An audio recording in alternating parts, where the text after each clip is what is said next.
Back with you, another edition of SVG Sports Tech On Demand. Brandon Costa from Sports Video Group. Happy now to be joined by Joseph Hopkins. He is SVP Business and Corporate Development for LTN Global. Hi, Joseph, Brandon. I think you've got one of the nicest homes that we've done one of these interviews Oh, in so far. that's kind of you to say. Thank you. That's nice.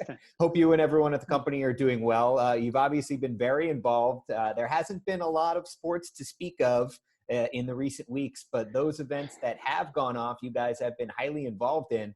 The NFL draft being a very, very unique project. Please tell us how and what you guys offer to the table for the NFL in order to pull off that broadcast, which really was an impressive technical effort. Yeah, thanks for that.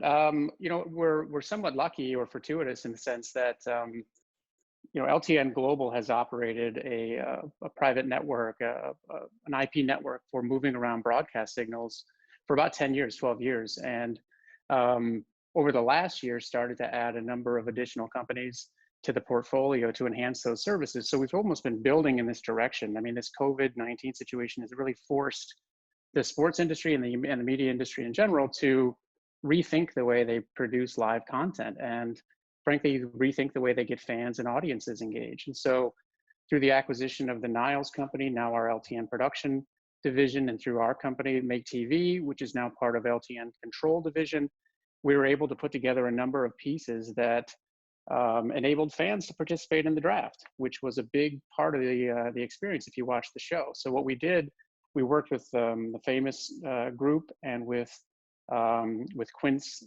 Imaging to basically invite, I think, 700 fans to pull out a mobile device or a laptop and become a contributor and watch the game and watch the draft, and actually sort of cheer on or boo the selections that each team made. So, sort of the guts of it were we organized a number of contributors. We organized them by team within our cloud-based live video router, what we call the live video cloud.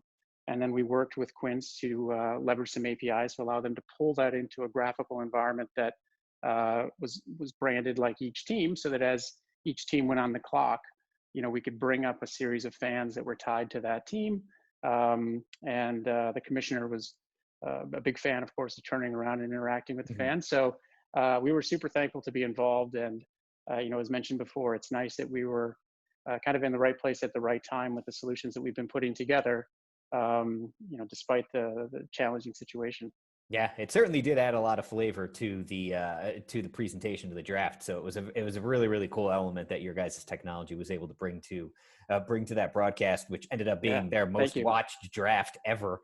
So there's I'm not a lot on. You gotta watch something. There's not a lot. I guess that's true. So what else is LTN up to right now? Obviously, we don't have physical trade shows for you guys to show off new gear or new solutions. In addition to that, what are some things you guys have up your sleeve? What are you working on right now? Yeah, sure. So we're very fortunate to also be involved with bringing back American Idol to television. So, this is a great example. We talked at the SVG show last winter in New York about how we're trying to put together an entire set of services that, regardless of the budget associated with the production or with the event, we have options for you that are reliable. Of course, we offer a fully managed service, and so whatever we're deploying, we've got folks with eyeballs on screens and monitoring systems, so we're there to support our customers. But the draft was a great example of primarily leveraging live video cloud. Over the weekend, we did an event with MTV around a dance event, and we were able to combine both the LTN transport. We would literally ship a Leaf unit out to the talent's home, but then we used cloud-based acquisition tools like Live Video Cloud to pull in dancers and a high volume of folks. American Idol was at the other end of the spectrum in terms of, the highest quality production value, lowest latency was required in order to make it feel like a live production. And so we worked closely with the great folks at Fremantle and American Idol Productions.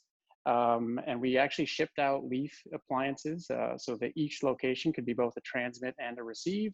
And with 125 milliseconds of latency, about 100 milliseconds of latency, we were able to get live broadcast quality contribution sources back to our LTN production facility and literally create a show. And so they were very fortunate. We got a credit at the end of the show, and we're already shooting week 2. So we've been very busy and very fortunate.